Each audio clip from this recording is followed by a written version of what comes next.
You are listening to Storymakers, the podcast for women who are ready to step into their true identity, live with meaningful purpose, find belonging and connection, grow in leadership, and walk boldly in faith. Here you can uncover the story that you were created to live because you were made for such a time as this. Well, the end of a year kind of brings everything up to the top, right? It's all the good stuff that's happened, the heavy stuff that happened. I think the unfinished things that have happened, they probably come up first. And then that's a lot of stuff that I always feel like, it should have been resolved by now or accomplished by now, but it's not. And the last couple of weeks of the year can feel very deep and sometimes empty to me, I guess. I think I mentioned in the previous episode, that sometimes December just feels like it stops on Christmas morning. December has 25 days. And the part after Christmas, there's no more anticipation. There's no more Christmas morning. The party is over. That's just my take. I love parties. So Christmas is like this big anticipation of a party that's on its way towards me, and then the party is over. And I hate the end of a party. I really hate it. My husband he's like, wants to be the first person there and the first person to leave. And I'm like, I'll be the first person there and the last person to leave. I'll clean up with the host, right? But the end of the year, the last couple of weeks, especially starting December 26th, brings up a lot of fear, and not just hope. Sometimes there's hope, but I think there's a lot of fear and a lot of maybe even desperation for change. And, people change for one of two reasons, inspiration or desperation. Most of the time it's desperation. So we get to this place at the end of the year, we're like desperate for change. We're exhausted. We don't feel good. We want to do all the things. And it's kind of why January 1st feels like a great time, because we're like, we can just binge all the things in December and start fresh on January 1st. And it's really mental. And the world makes a lot of money off of us when we think that way. But all these things like kind of rise to the surface in the last week for me.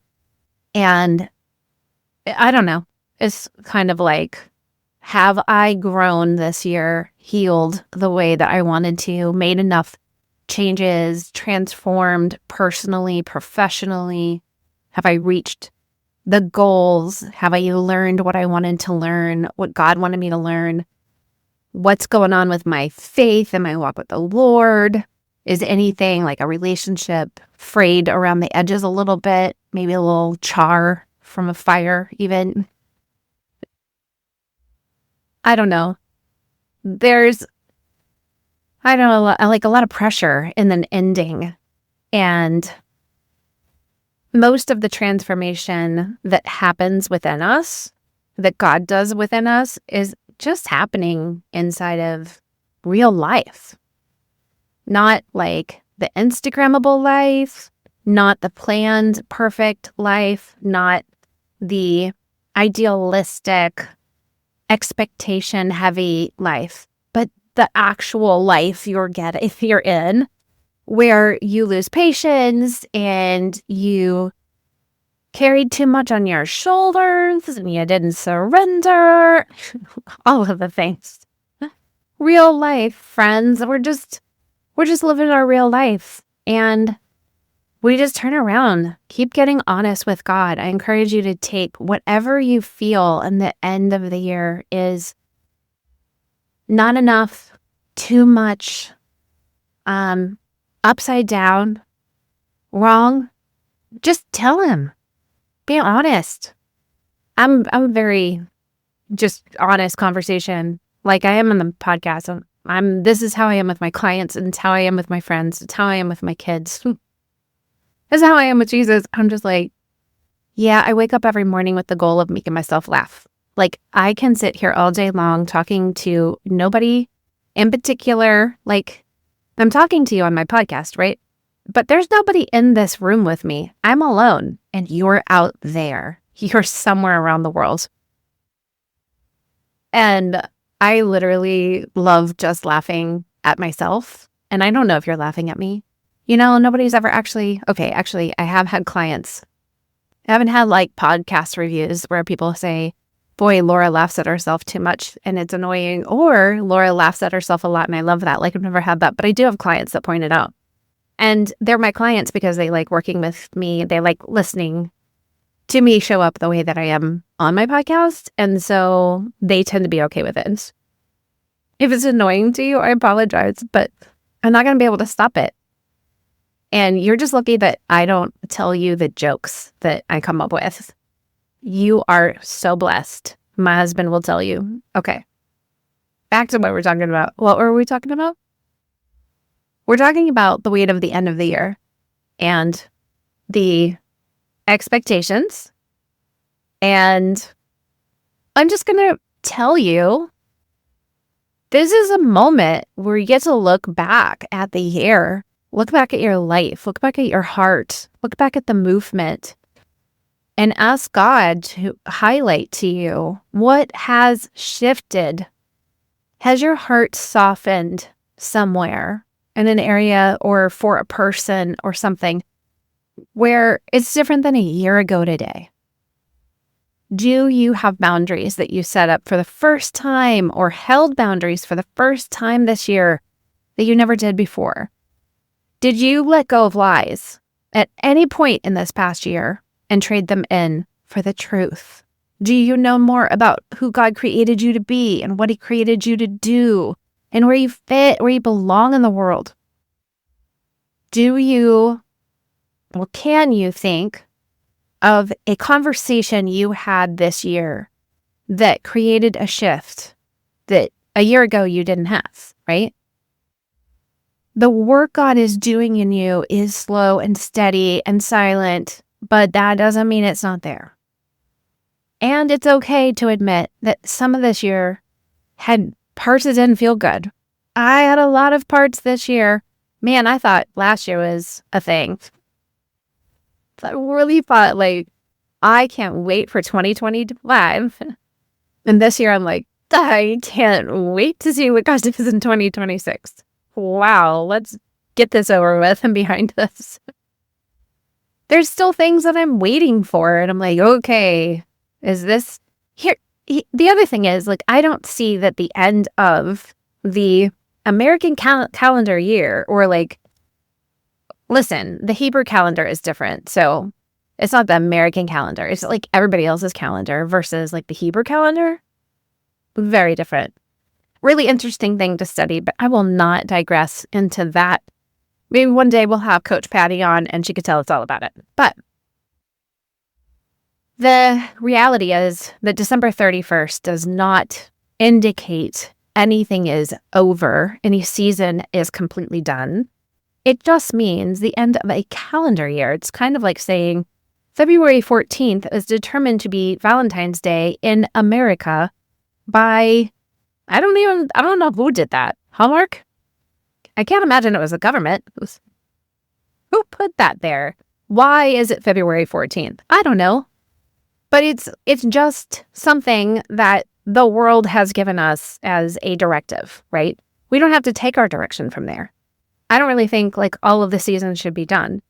There's a fiscal situation happening. If you have a business, there's stuff like that. I do look at it more like that. I look and did my business, did I do what I want to do in my business, in my ministry, by the end of Q4, right? Like there are measurements that December 31st brings to a close. But there's a lot of things going on that you're just in the middle of, and a lot of prayers that didn't feel answered, right? The rights that you have to release, the needs, the unmet needs that slip through the cracks. And sometimes I think the veil of, I don't know, not the veil, but the layer of hope that we need in life, sometimes it just feels thin instead of thick. None of this is disqualifying us or shaming or indicating failure on our part, right? It's just human life. This is a reality. God works with humans. Yay. He's not looking for the polished version of the woman you believe you're supposed to be with everything figured out. And if you look at all the stories in the Bible, there's not a perfect person in there besides Jesus that God used, right? So as you're coming into the end of the year, I want you to start picturing yourself the way God sees you, not as a failure, not as impatient lady, not as nagging wife, not as frustrated mom. You're just this woman in process. You're a daughter.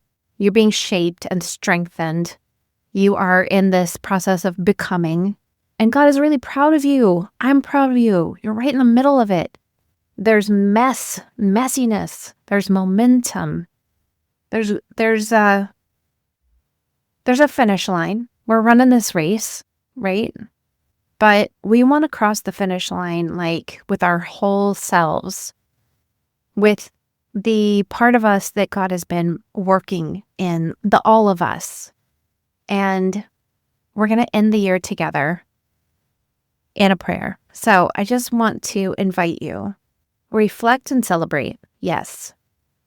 Realign, surrender, hear and respond to God. But just give yourself permission to stop and ask God, who am I? What do you want me to know? What did you make me for? Where do I belong? And what would you like me to do with the knowledge you give me?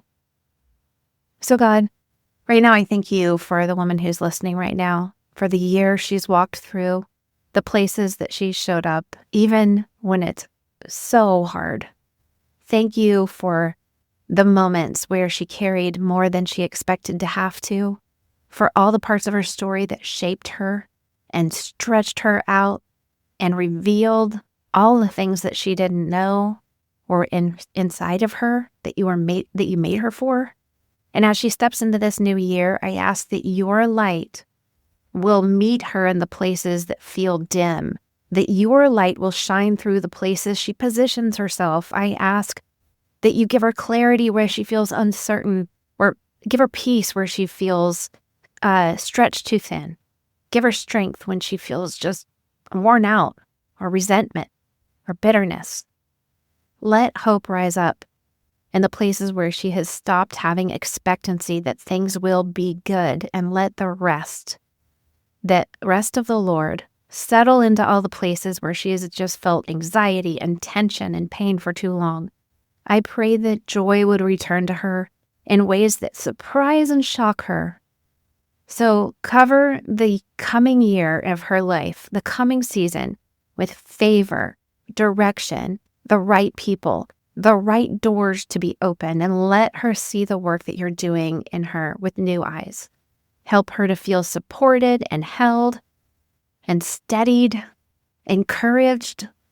Let her step into the next season with gratitude for all that you've done and expectancy for what you're about to do. Thank you for this story maker, Lord. Thank you for her resilience. Thank you for the beauty you're revealing in her life, piece by piece. Thank you for creating her exactly the way she is. In Jesus' name I pray. Amen, friend. Bless you. Happy New Year. Good job. You have finished 2025. It's almost over. Or maybe it's over. Maybe you're listening to this beyond that time, and we're just talking about the end of a season that you're in the middle of. Well, good job. I'm really proud of you that you have kept going. A lot of people give up. Even when you think you've given up, it's not given up in comparison to what giving up really looks like. And I encourage you, take a rest. Don't quit. Look up. Hear what God is saying to you.